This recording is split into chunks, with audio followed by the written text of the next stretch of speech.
Welcome simple life with DK. இன்றைக்கி மாங்காய் எடுத்திருக்கேன். இந்த மாங்காயெல்லாம் கட் பண்ணி வச்சு மாங்காய் பச்சடி, புளிப்பு, காரம், இனிப்பு 3 சுவை சேர்ந்த மாதிரி ஒரு மாங்காய் பச்சடி செய்கிறேன். வாங்க செய்யலாம். இதை ஃபஸ்ட்டு கட் பண்ணி வச்சுக்கணும். மாங்காயை துண்டு துண்டாக கட் பண்ணி வச்சுக்கிறேன். கட் பண்ணி வச்சாச்சு. அடுத்து தாளிக்க போகிறேன். கருவேப்பிலை, கடுகு எல்லாம் போட்டு தாளிச்சிட்டு மிளகாய் தூள், உப்பு ரெண்டும் சேர்த்து நல்லா எண்ணெயிலே வதக்கணும். அதை நல்லா வதங்கின அப்புறம் மாங்காயை போட்டு வேக வைக்க ஃப்ரை பண்ணணும். மாங்காயை கொஞ்சம் நேரம் மூடி வச்சு ஃப்ரை பண்ணணும். மாங்காய் ஃப்ரை ஆகிடுச்சுன்னா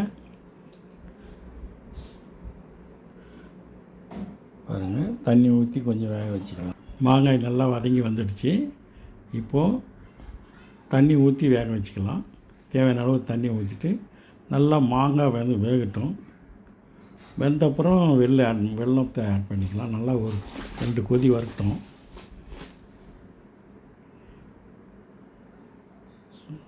இது சாப்பிட்றதுக்கு அருமையாக இருக்கும். நல்லா கொதிக்குது.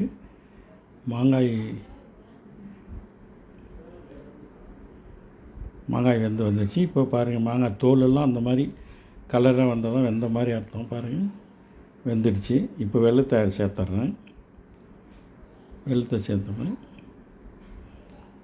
மாங்காய் பச்சடி அருமையாக இருக்கும் சாப்பிட்றதுக்கு. இது மாங்காய் பச்சடி ரெடி ஆகிடுச்சு. நல்லா கொதிக்குது. வெல்லம் சேர்த்த அப்புறம் ஒரு கிரேவி மாதிரி வந்துடும். இது